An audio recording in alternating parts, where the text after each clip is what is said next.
안녕하세요. 반갑습니다. 로마서 중요한 이 책을 우리가 함께 나누고 있습니다. 오늘은 이제 그 6번째 시간입니다. 오늘은 로마서 3장 21절부터 31절까지 말씀을 통해서 바로 이 복음의 진수라고 하는 제목으로 생각해 보겠습니다. 하나님 복음의 진수는 이신칭의의 원리입니다. 바울은 예외 없이 모든 사람이 다 죄인임을 이미 선포했습니다. 그들의 어떤 노력이나 행위로 거룩한 심판주 앞에서 의롭게 살아갈 수가 없습니다. 죄인들에게는 어두운 절망만이 도사리고 있는 것입니다. 그러나 그들에게 한 줄기 강렬한 빛이 임합니다. 그들에게 드리워진 어두움이 거치고 저 찬란한 희망이 떠오르고 있습니다. 바울은 본문에서 율법 외의 하나님의 의에 대해서 말합니다. 다시 말하면 율법과 상관없는, 즉 행위로 말미암지 않는 믿는 자에게 주어지는 의를 소개하는 것입니다. 다시 말씀드리면 이신칭의의 진리를 말하고 있는 것입니다. 이 복음의 진리는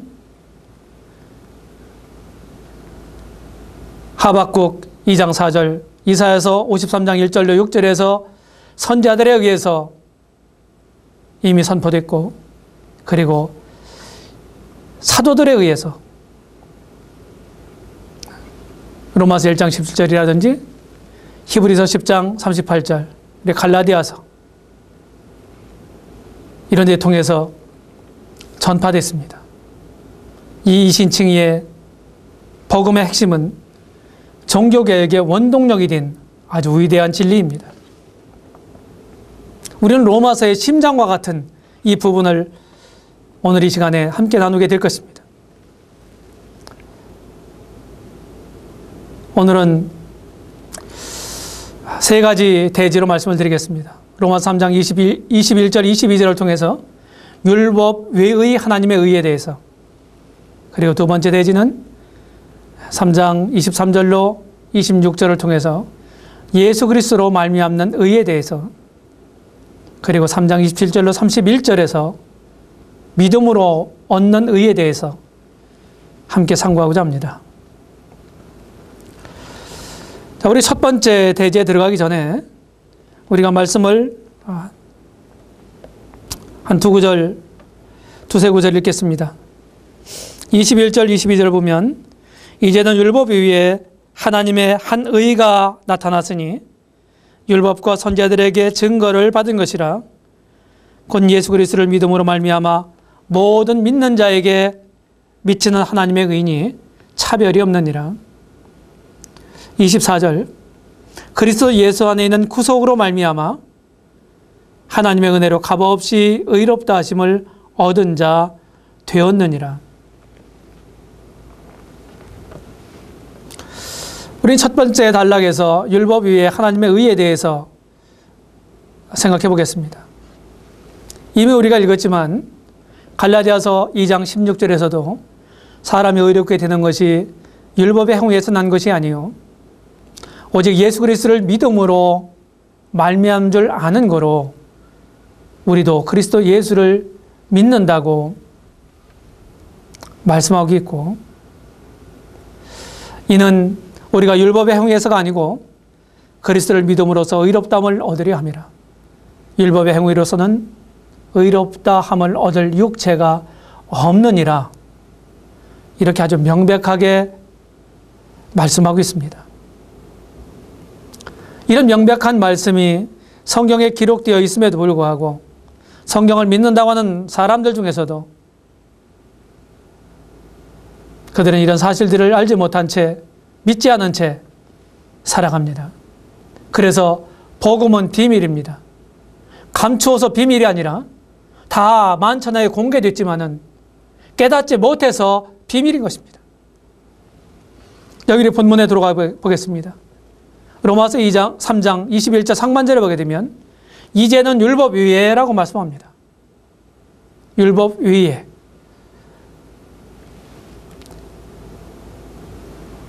그럼 먼저 우리가 율법으로 말미암는 의에 대해서 한번 생각해 보겠습니다. 율법은 하나님의 거룩한 표준입니다. 율법은 거룩하고 의롭고 선한 것이죠. 로마서 7장 12절에서 말씀하고 있는 대로입니다. 갈라디아 3장 12절에 보게 되면은 율법은 행하라고 요구하는 것입니다. 율법은, 법은 지키라고 있는 거예요. 그런데 야고보서 2장 10절에 보게 되면은 율법은 하나만 고치면 온 율법을 다 범하는 죄가 된다고 말씀하고 있습니다. 갈라디아 3장 10절에서 율법 아래 있으면 저주 아래 있는 사람이라고 말씀하고 있습니다.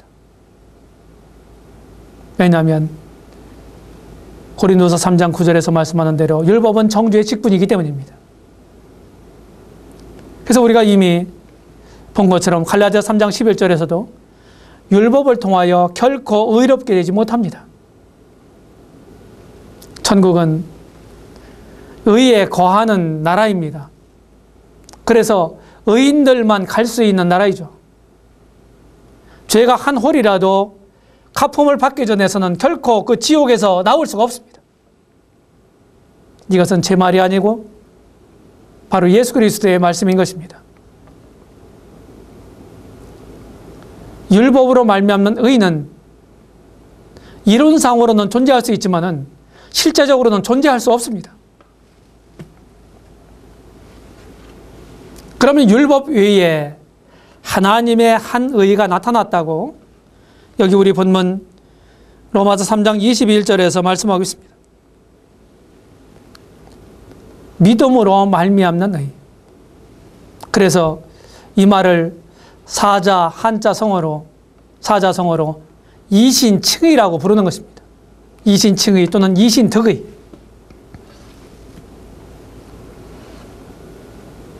이것은 율법 위에 나타난 하나님의 의입니다. 그래서 의에는 두 가지 종류가 있어요. 율법으로 말미암는 것은 자기 행위를 통해서 의를 획득하는 것입니다. 그것은 자기의입니다. 성경 표현대로 보면. 그리고 그 율법 위에 자기 행위와는 무관하게 하나님이 바로 메시아를 통해서 그리스도를 통해서 이룩하신 그런 의가 있습니다. 그것이 바로 하나님의 의인 것입니다. 이 믿음으로 말미암는 의는, 이 하나님의 의는 구약 성경을 통해서 증거를 받은 의입니다. 그래서 신약과 구약은 서로 괴리가 있는 게 아니죠.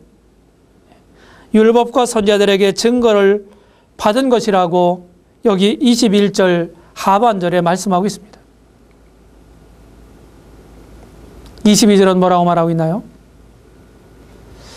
예수 그리스도로 말미암아 얻는 의라고 말하고 있습니다. 다른 방법은 없어요. 이것이 하나님께서 우리 죄인들이 의롭게 되는 하나님이 주신 유일한 방법입니다. 예수 그리스도로 말미암아. 우리는 예수님이 어떤 분인지를 알지 못하고 그분이 왜 죽으시고 왜 부활하셨는지를 알지 못한다고 한다면 우리는 결코 하나님의 의를 소유할 수가 없습니다. 22절 중반절에 모든 믿는 자에게 미치는 의다. 예, 믿는다고 한다면 믿는 것이 그냥 말로만 믿는 게 아닙니다. 믿는다고 하는 말은 성경에 아주 깊은 의미가 있습니다. 하나님의 말씀을 내가 먼저 인식하고 그것을 내 마음으로 인정하고 그리고 내 마음 가운데 받아들인 사람, 그 사람이 믿는 사람입니다. 모든 믿는 자에게 미치는 의입니다. 차별이 없는 의입니다. 유대인이든 이방인이든 상관없이 믿기만 하면 차별 없이 주어지는 의가 뭡니까? 바로 하나님의 의입니다. 그래서 이방인인 저도 믿고 하나님께로부터 의롭다함을 받은 사람입니다. 하나님으로부터 의롭다함을 받은 사람이기 때문에 그런 약속을 받은 자로서 담대하게 여러분들에게 이런 말씀들을 증거할 수가 있는 것입니다. 두 번째 단락에서 3장 23절로 26절에 보게 되면 예수 그리스도로 말미암는 의다 이렇게 말씀하고 있습니다. 동일한 말씀을 우리 사도행전 13장 39절에서 발견하는데 또 모세의 율법으로 너희가 의롭다 하심을 얻지 못하던 모든 일에도 이 사람을 힘입어 믿는 자마다 의롭다 하심을 얻는 이것이라고 바울은 증거했습니다. 모세의 율법으로 의롭다 하심을 얻지 못하던 모든 일에도 모든 죄에도 이 사람 곧 하나님의 아들 우리 주 예수 그리스도를 힘입어서 그분으로 말미암아 그분을 믿는 자마다 의롭다 하심을 얻는 거라고 강력하게 전했던 것입니다. 우리 인간들의 범죄의 결과는 무엇입니까? 우리가 종종 복음을 전할 때 여기 로마서 3장 23절의 말씀을 인용합니다. 모든 사람이 죄를 범하였음에 하나님의 영광에 이르지 못하더니 왜 하나님의 영광에 이르지 못했나요? 그 이유는 무엇입니까? 그것은 여기에 범죄 때문이라고 말하고 있습니다. 그렇다 한다면 그 얘기는 무슨 얘기입니까? 인류 사이에 범죄가 있기 전에 우리는 하나님의 영광에 참여하는 자요, 하나님의 영광에 함께했던 그 영광스러운 하나님과 함께했던 사람들이라는 사실을 우리는 알 수가 있는 것입니다. 하나님에 의해서 창조된 사람은 원래 하나님의 영광에 함께하는 자였습니다. 시편 8편 5절로 6절에서 시편 기자가 이렇게 말합니다. 저를, 여기 누구를 가리키나요? 저는 사람을 가리킵니다. 영화와 존귀로 관을 씌우셨나이다. 주의 손으로 만드신 것을 다스리게 하시고 만물을 그 발 아래 두셨으니 이게 무슨 말인가요? 사람을 만물의 영장으로 세우셨다고 하는 거예요. 우리는 창세기 1장 28절에서 모든 생물을 다스리라고 하는 그런 만물 통치권을 하나님으로부터 우리 인생들이 부여받습니다. 그 말씀하고 같은 말입니다. 원래 사람은 하나님의 형상대로 창조된 존재로서 하나님의 영광에 함께 하는 자였습니다. 그런데 범죄로 하나님의 영광에 이르지 못했다고 하는 것입니다. 이르지 못했다. 왜? 모든 사람은, 왜냐하면 모든 사람은 죄를 지었기 때문에 하나님의 영광으로부터 떨어졌다. 그런데 로마서 5장 2절에 보게 되면 죄인이 믿음으로 의롭다함을 받으면 하나님의 영광을 바라고 즐거워하느니라 이렇게 말씀하고 있습니다. 자, 먼저는 우리 사람들은 하나님의 영광에 이르게 됐던 사람들입니다. 근데 죄로 인해서 하나님의 영광에 이르지 못하게 됐습니다. 그런데 구속을 통해서 믿음으로 구속받은 사람들은, 의롭다함을 받은 사람들은 이제 하나님의 영광을 바라고 즐거워하는 사람들이 됐어요. 로마서 5장 2절과 우리가 지금 함께 나누고 있는 로마서 3장 23절 이 본문은 서로 상반된 경우입니다. 23절은 죄인이고 로마서 5장 2절은 믿음으로 의롭다함을 받은 사람입니다. 하늘과 땅의 차이죠. 자, 24절을 우리가 보게 되면 구속의 결과를 발견할 수가 있습니다. 값없이 의롭다 하심을 얻는 것입니다. 값없이. 죄인을 의롭다 하시는 대가가 뭔가요? 여기 24절 상반절에 보게 되면 그리스도 예수 안에는 구속이라고 말씀하고 있습니다. 구속.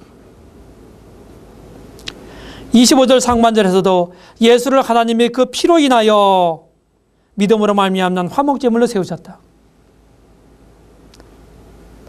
죄인을 의롭다 하시는 대가가 그리스도의 구속인데, 다른 말로 하면은 그리스도의 십자가의 보혈입니다.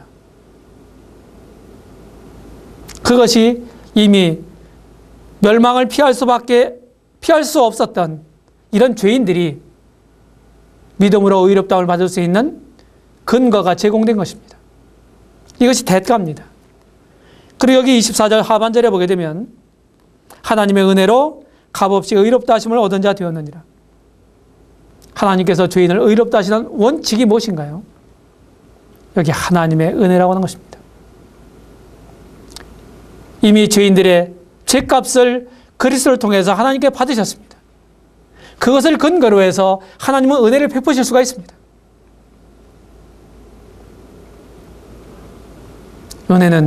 하나님의 은혜는요, 우리가 그냥 공짜로 받는다, 이렇게 생각하니까 싸구려처럼 생각할 수가 있습니다. 하나님이 우리에게 은혜를 베푸시기 위해서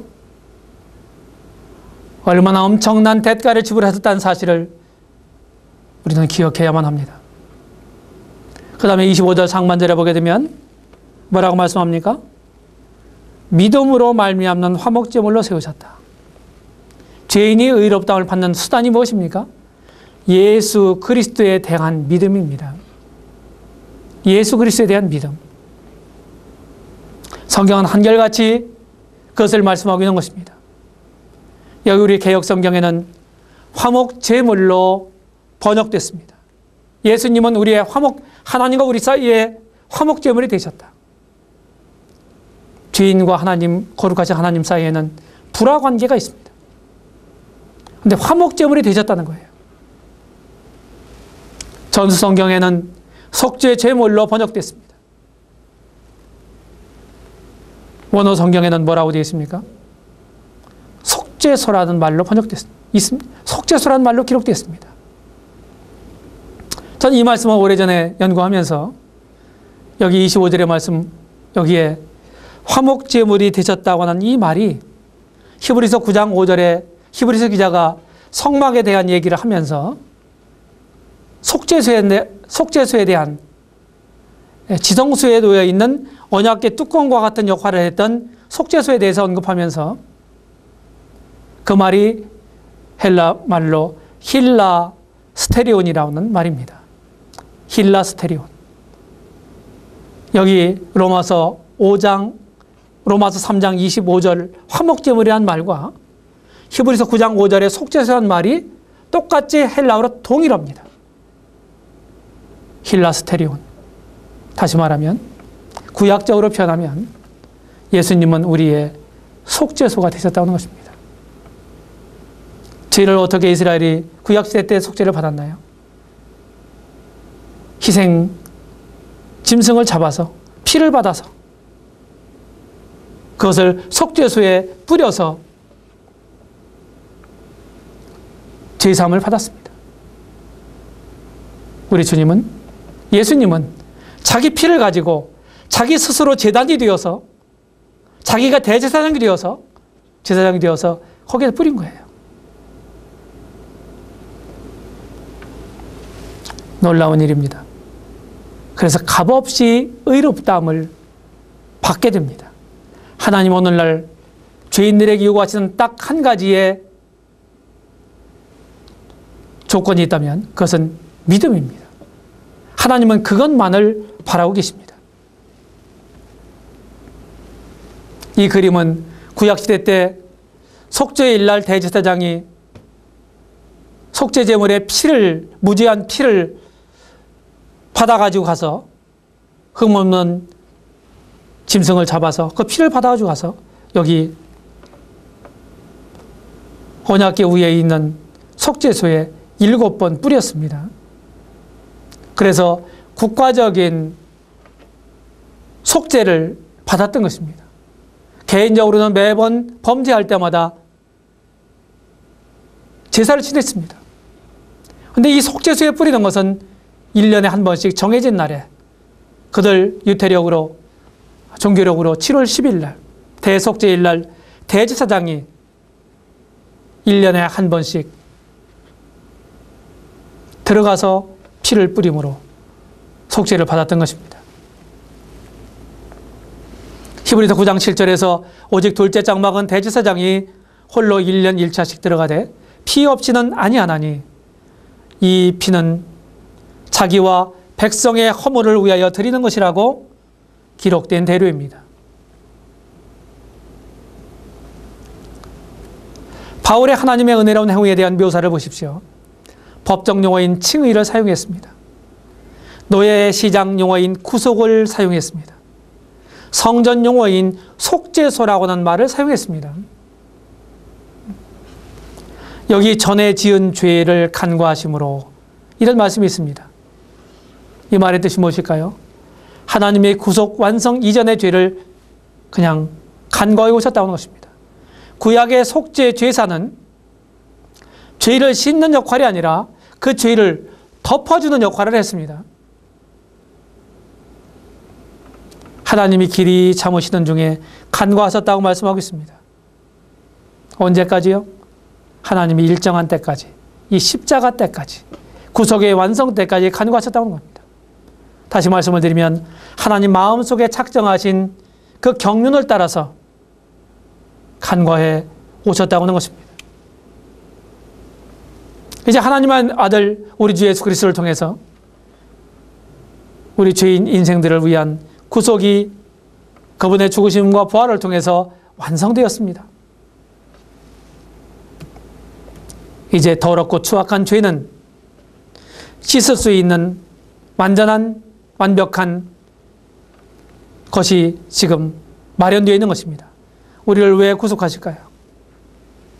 26절에 보게 되면 믿는 자를 의롭다 하시기 위함입니다. 하나님 자신의 의로우심을 나타내시고 또한 예수 믿는 사람들을 의롭다 하려 하신다. 이렇게 말씀하고 있습니다. 하나님 자신의 의로우심을 나타내는 것은 무엇입니까? 구속이라고 하는 방편을 통해서, 다시 말하면 적법한 절차를 통해서 하신다는 거예요. 하나님은 두리뭉실하게 죄를 간과하시지 않습니다. 적법한 절차란 뭘까요? 그 아들 예수 그리스도, 그 엄청난 그분의 피값을 통해서 우리의 모든 죄의 값을 받으셨다고 하는 것입니다. 구속이란 말은 정당한 값을 지불하고 사냈다고는 뜻을 가지고 있습니다. 그래서 그것을 근거로 해서 예수님 믿는 사람들을 의롭다 하려 하신다. 하나님은 우리 모든 죄인들에게 무엇을 요구하십니까? 하나님이 요구한 수단, 바로 믿음이라는 걸 통해서. 다른 방법은 없습니다. 죄인이 의롭다 함을 받는, 의롭게 되는 방법은 바로 예수님을, 유일무이한 구주로서 주신 예수님을 믿는 길밖에 없는 것입니다. A.T. 피어스는 이렇게 말했습니다. 의라고 하는 말을, 하나님은 죄인을 의롭다 하실 때 그들이 의롭지 않은 데에도 실제로 의롭다고 부르신다. 죄가 실제로 존재하지 않는 데에도 죄를 전가하지 않고 죄가 존재하지 않는 데에도 의를 전가하는 것이다. 이렇게 말했습니다. 뿐만 아니라 C.I. 스코필드는 칭의는 하나님이 믿는, 예수님을 믿는 모든 자를 의롭다고 선언하시는 하나님의 행위이다. 그것은 믿는 자들의 신경 조직이나 감정 상태가 아닌 하나님의 마음에서 일어나는 것이라고 말했습니다. 이처럼 신약 성경은 누누이 오직 믿음으로서만 죄인이 의롭다움을 받을 수 있다고 말을 합니다. 이 명백한 하나님 말씀 앞에 우리는 어떻게 해야 할까요?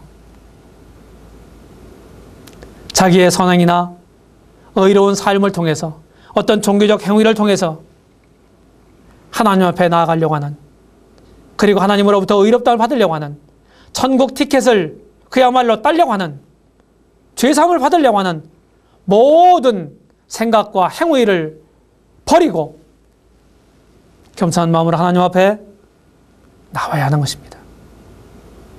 그럴 때 하나님의 은혜를 우리가 얻을 수 있습니다.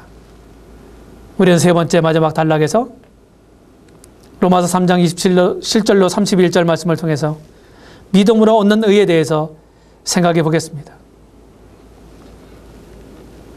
에베소서 2장 8절로 9절에 보게 되면은 이렇게 말씀합니다. 너희가 그 은혜를 인하여 믿음으로 말미암아 구원을 얻었나니 이것이 너에게서 난 것이 아니요 하나님의 선물이라. 행위에서 난 것이 아니니 이는 누구든지 자랑치 못하게 함이니라. 영어 성경을 보면은 좀 더 명백합니다. 여기 보게 되면 문법적으로 현재 완료 수동태가 사용되었습니다. You have been saved. 믿는 순간에 구원을 받은 것입니다. 현재 완료는 행위가 끝나는 그 순간에 완료됐다는 얘기입니다. 그리고 수동태라는 것은 무엇입니까? 내가 그 구원을 획득한 것이 아니라 그 구원은 믿는 자에게 주어진 것이라고 하는 것입니다. 나는 어떤 행위를 당한 것입니다. 뭘 통해서? 믿음을 통해서. 뭘 믿습니까? 예수 그리스도를 믿는 것입니다. 그래서 성경은 이것이 너희에게서 난 것이 아니라고 말합니다.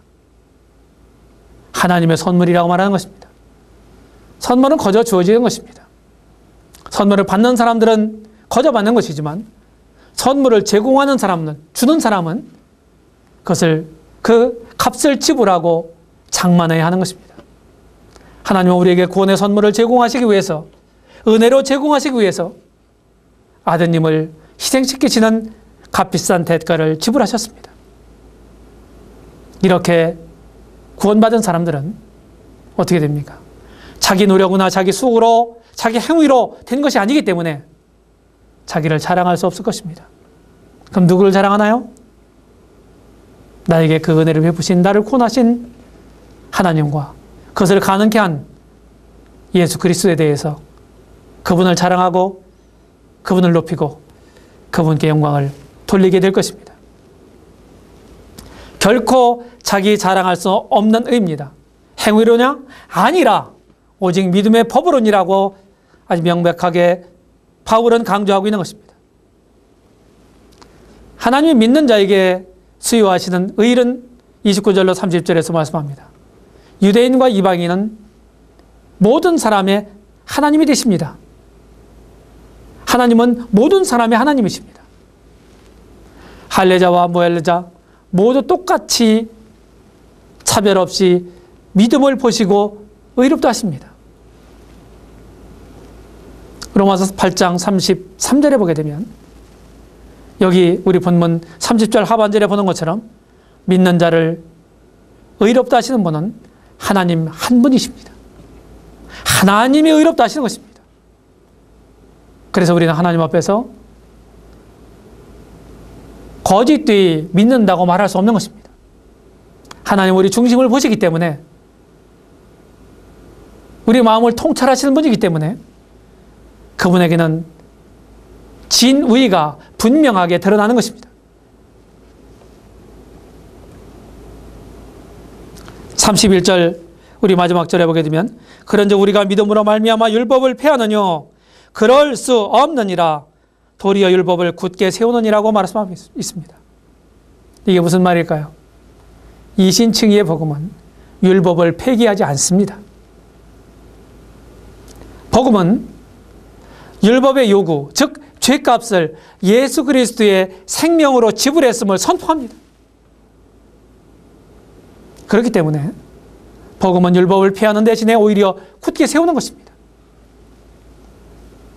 예수님께서도 마태복음 5장 17절에서 내가 율법이나 선지자나 폐하러 온 줄로 생각하지 말라. 폐하려 온 것이 아니요 완전케 하려 함이로다라고 말씀하셨습니다.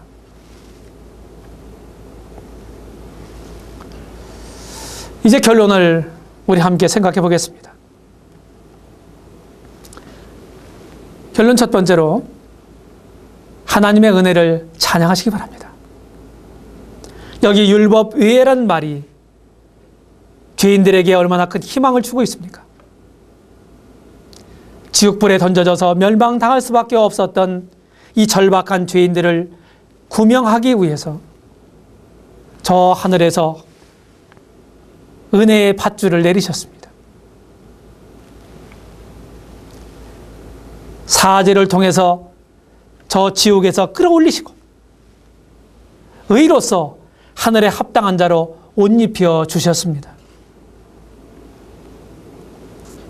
스스로 가능성이 없는 자에게 베풀어진 하나님의 은혜를 깊이 묵상해 보시기 바랍니다. 그래서 바울처럼 나의 나딘 것은 하나님의 은혜로 된 것이라고 고백하실 수 있게 되기를 바랍니다. 시편 기자처럼 하나님께서 내게 주신 모든 은혜를 무엇으로 보답할꼬?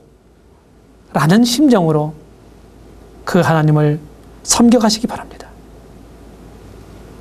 우리의 삶으로 모든 은혜의 하나님을 찬양하고 섬기시기를 바라는 것입니다. 결론 두 번째로 그리스도의 구속에 감사하시기 바랍니다. 죄 아래 팔려서 죄의 노예로 죄의 근원인 사단의 하수인으로 살던 나를 하나님의 정당한 방법으로 예수님의 목숨값으로 사내셨습니다. 그 사람이 믿는 사람입니다. 그리고 새로운 그 주인께서 나로 하여금 자유인으로 살게 석방하셨어요. 노예 시장에, 죄의 노예 시장에 팔려 있었던 나에게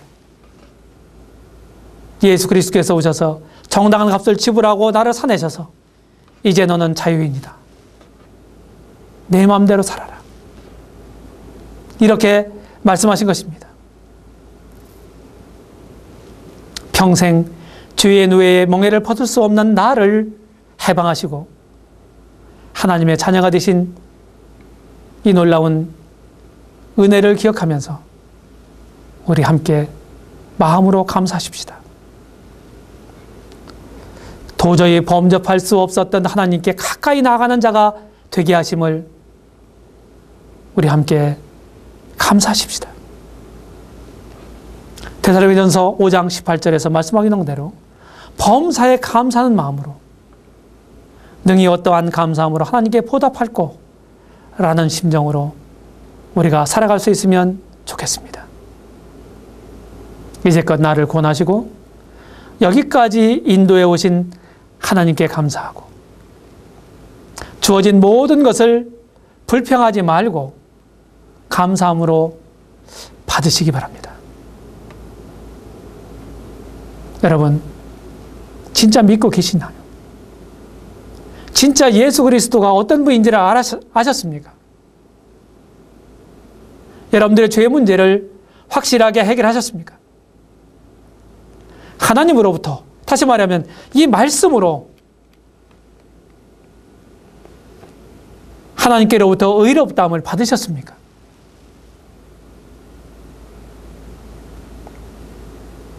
하나님과 참으로 화목이 되셨나요? 이것이 우리 인생들에게 가장 중요한 문제입니다. 이 문제가 해결되지 않으면 우리 인생은 마치 모래성과 같은 것입니다. 바람이 불면 흩어지고 없어질 인생의 바벨탑을 쌓고 있는 것입니다. 그 인생은 허물어질 날이 올 것입니다. 하나님이 저와 여러분들을 사랑하심으로 역사의 정점이 되신 당신의 아들 예수 그리스도를 우리 인간 사이에 보내셨습니다.